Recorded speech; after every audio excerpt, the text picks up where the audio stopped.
Okay മക്കൾസ്, അപ്പോൾ നമ്മുടെ ഈ ഫസ്റ്റ് ചാപ്റ്ററിൽ നിന്നും ലോങ് വാക്ക് വിത്ത് ഗ്രാനി എന്ന് പറഞ്ഞ ചാപ്റ്ററിൽ നിന്നും നമുക്കൊരു ഡയറി എൻട്രിക്കുള്ളൊരു ക്വസ്റ്റ്യൻ കൂടെ നമുക്ക് എക്സ്പെക്റ്റ് ചെയ്യാം അല്ലേ. അപ്പോൾ മിസ് ആദ്യം എന്ത് ചെയ്യാണ്, നമുക്ക് ചെറിയ ക്ലാസ് മുതലേ നമ്മൾ പഠിച്ചിട്ടുള്ളതാണ് ഡയറി എൻട്രി അല്ലേ. എന്നാലും മിസ് ഒന്നുകൂടി പറഞ്ഞു തരണം അതിൻ്റെ ഫോർമാറ്റ് കാര്യങ്ങളൊക്കെ കേട്ടോ. അതായത് എന്താണ്, ഡയറി എൻട്രി എഴുതുമ്പോൾ ഒരു കോളൊക്കെ വരച്ചിട്ടാണ് നമ്മൾ എന്ത് ചെയ്യുക, ഡയറി എഴുതുക അല്ലേ. Yes, okay. ഒരു കോളൊക്കെ ഇങ്ങനെ വരച്ചിട്ടാണ് നമ്മൾ എന്ത് ചെയ്യുക, ഡയറി എഴുതുക. ഓക്കെ, എന്നിട്ട് ഡയറിയുടെ മുകളിലായിട്ട് നമ്മൾ ഡയറി എൻട്രി എന്നല്ല, ഡയറി എന്ന് കൊടുക്കാം, ഒരു ഹെഡിങ് പോലെ. അതിൻ്റെ ഒരു സൈഡിലായിട്ട് നമ്മൾ എന്ത് ചെയ്യണം, ഡേറ്റും ടൈമും കൊടുക്കുക അല്ലേ.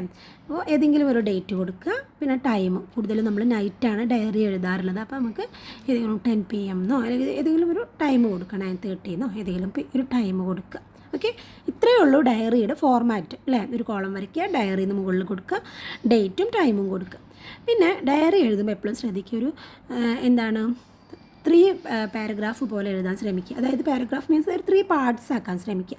ഫസ്റ്റ് ഒരു ഇൻട്രൊഡക്ഷൻ പോലെ കൊടുക്കുക, പിന്നെ ഒരു കണ്ടൻറ്റ്, ഒരു ബോഡി ഓഫ് ദി ഡയറി കൊടുക്കുക, ലാസ്റ്റ് ഒരു കൺക്ലൂഷനും കൊടുക്കുക. ഇവിടെ ഇൻട്രൊഡക്ഷനായിട്ട് മിസ് ഇവിടെ ഒരു സ്റ്റാർട്ടിംഗ് ആയിട്ട് കൊടുത്തിട്ടുള്ളത്. നിങ്ങൾക്ക് സ്വയം എങ്ങനെ ഒരു സ്വന്തമായിട്ടൊരു എങ്ങനെ ഇപ്പോൾ ഡയറിയുടെ ഒരു സ്റ്റാർട്ടിങ് എങ്ങനെ എഴുതുക എന്നൊക്കെയുള്ളൊരു കൺഫ്യൂഷനുള്ളവർക്ക് ഇതിൽ നിന്നൊക്കെ ഏതെങ്കിലുമൊക്കെ സെൻറ്റൻസുകളൊക്കെ ബൈ ഹാർട്ട് ചെയ്ത് പഠിക്കാട്ട്. ഇത് MSCയുടെ സെൻറ്റൻസ് മേക്ക് ചെയ്തിട്ടുള്ളത് ഏത് സിറ്റുവേഷനിലും നമുക്ക് യൂസ് ചെയ്യാൻ പറ്റുന്ന രീതിയിലുള്ള സെൻറ്റൻസുകളാണ്. നോക്കി നോക്കട്ടെ. Oh God, it was an unforgettable day in my 1 minute. It was an unforgettable day in my life അല്ലേ. ഓ ഗോഡ്, ദൈവമേ, അല്ലെങ്കിൽ എൻ്റെ ഗോഡ് അല്ലേ. ഇന്നത്തെ ദിവസം എന്ന് പറയുന്നത് എനിക്ക് ഒരു അൺഫോർഗറ്റബിൾ ഡേ ആണല്ലേ, എന്നെ മറക്കാൻ പറ്റാത്തൊരു ദിവസമാണ്. I can't pen down my emotions and feelings. എനിക്ക് എൻ്റെ ഇമോഷൻസ് എന്ത് ചെയ്യാൻ പറ്റുന്നില്ല, പെന്നിലൂടെ എഴുതാൻ സാധിക്കുന്നില്ല അല്ലേ. അപ്പോൾ ഏത് സിറ്റുവേഷനിലും പറയാം, അത് വിഷമാണെങ്കിലും അത് പറയാം, അതല്ല നല്ല സന്തോഷമുള്ള സമയത്തും നമുക്കത് പറയാം, അല്ല അത്ഭുതമുള്ള സമയത്തും നമുക്കത് പറയാൻ പറ്റും അല്ലേ. It was more than what I expected. ഞാൻ പ്രതീക്ഷിച്ചതിലും അധികമായി പോയി. അതും നമുക്ക് എപ്പോഴും ഏത് സിറ്റുവേഷനിലും പറയാം. Unusual happenings and unpredictable incidents are happening these days. I don't, അതായത് അതൊക്കെ കുറച്ച് ബുദ്ധിമുട്ടായി തോന്നുന്നുണ്ടെങ്കിൽ അതൊക്കെ സ്കിപ്പ് ചെയ്യാം. എന്നാലും അതൊക്കെ ഇടയ്ക്ക് നല്ലതാണ്. എന്താണ് അവിടെ പറയുന്നത്, ഞാൻ ഒരിക്കലും പ്രതീക്ഷിക്കാത്ത സംഭവങ്ങളൊക്കെയാണ് എൻ്റെ ജീവിതത്തിൽ ഇപ്പോൾ വന്നിട്ടുള്ളത് അല്ലേ. അത് എപ്പോഴും ഹാപ്പി ആണെങ്കിലും സാഡ്നെസ് ആണെങ്കിലൊക്കെ നമുക്ക് യൂസ് ചെയ്യാം.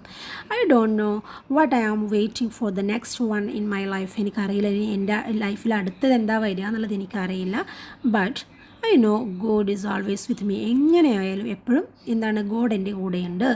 Now I am relieved. എനിക്കത് മനസ്സിലായ കാര്യമാണ്, അതൊക്കെ ഞാനിപ്പോൾ തിരിച്ചറിഞ്ഞു എന്നൊക്കെ പറഞ്ഞിട്ട് സ്റ്റാർട്ടിങ് ഇതിൽ സ്വന്തമായിട്ട് സെൻറ്റൻസ് മേക്ക് ചെയ്യാൻ ബുദ്ധിമുട്ടുള്ളവർക്ക് ഏതെങ്കിലുമൊക്കെ 1-2 സെൻറ്റൻസുകളൊക്കെ എന്ത് ചെയ്യുക, ഒന്ന് ബൈ ഹാർട്ട് ചെയ്തിട്ട് പഠിച്ച് വെക്കുക കേട്ടോ. നമുക്ക് ഡയറി എൻട്രിയിലൊക്കെ യൂസ്ഫുൾ ആക്കും. ഓക്കെ, എന്നിട്ട് പിന്നെ എന്ത് ചെയ്യുക, നെക്സ്റ്റ് വരുന്ന ഈ ഭാഗം ഉണ്ടല്ലോ, ഡാഷ് ഇട്ടിട്ടുള്ള ഈ ഭാഗത്ത് നമുക്ക് നമുക്കൊരു ക്വസ്റ്റ്യൻ തരുമ്പോൾ അതിലൊരു എന്തെങ്കിലും ഒരു സിറ്റുവേഷനെ ബേസ് ചെയ്തിട്ടായിരിക്കും നമ്മൾ ഡയറി എഴുതേണ്ടത്. ആ കാര്യങ്ങൾ നമ്മൾ ചാപ്റ്റർ ബേസ് ചെയ്തിട്ട് ഇവിടെ നമ്മൾ എഴുതേണ്ടി വരും. ഓക്കെ, നെക്സ്റ്റ് കൺക്ലൂഡ് ചെയ്യുക അല്ലേ. ഡയറി കൺക്ലൂഡ് ചെയ്യുമ്പോൾ oh God, today's incident has transformed me into a new person അല്ലേ. ഓ ഗോഡ്, ഇന്നത്തെ ആ ഒരു ഇൻസിഡൻറ്റ് എന്നെ ഒരു പുതിയൊരു മനുഷ്യനാക്കി. Oh God, help me always in my needs. എപ്പോഴും എൻ്റെ കൂടെ ഉണ്ടാവണേ അല്ലേ, എന്നെ എപ്പോഴും സഹായിക്കണേ എന്നൊക്കെ പറഞ്ഞിട്ടാണ് അല്ലേ. I have truly submitted to your majesty. അതൊക്കെ കുറച്ച് വേണമെന്നില്ല, എന്നാലും എഴുതിയാൽ കുറച്ചും കൂടെ ഒരു അടിപൊളിയാവും അല്ലേ. എൻ്റെ ഈ ഡയറി ഞാൻ ഗോഡിന് വേണ്ടി സമർപ്പിക്കുന്നു എന്നൊക്കെ പറഞ്ഞിട്ട്. ഓക്കെ, അപ്പോൾ ഇത് ഏത് സിറ്റുവേഷനിലും യൂസ് ചെയ്യാൻ പറ്റുന്ന രീതിയിലുള്ള സെൻറ്റൻസാണ് ഇവിടെ കൊടുത്തിട്ടുള്ളത്. പിന്നെ ബോഡി ഓഫ് ദി ഡയറി നമ്മൾ എന്ത് ചെയ്യേണ്ടതായിട്ടുണ്ടാവുള്ളൂ, ഉണ്ടാക്കേണ്ടതാണല്ലേ. അപ്പോൾ നമ്മൾ ചാപ്റ്ററിനൊക്കെ ബേസ് ചെയ്ത് ആ സിറ്റുവേഷനെ ബേസ് ചെയ്തിട്ടൊക്കെ കണ്ടൻറ്റ് കൊടുത്തിട്ട് ഡയറി കംപ്ലീറ്റ് ചെയ്യാം. ഓക്കെ, അപ്പോൾ ഇവിടെ ക്വസ്റ്റ്യൻ നോക്കിയാൽ the eye specialist couldn't forget granny and his interaction with Har.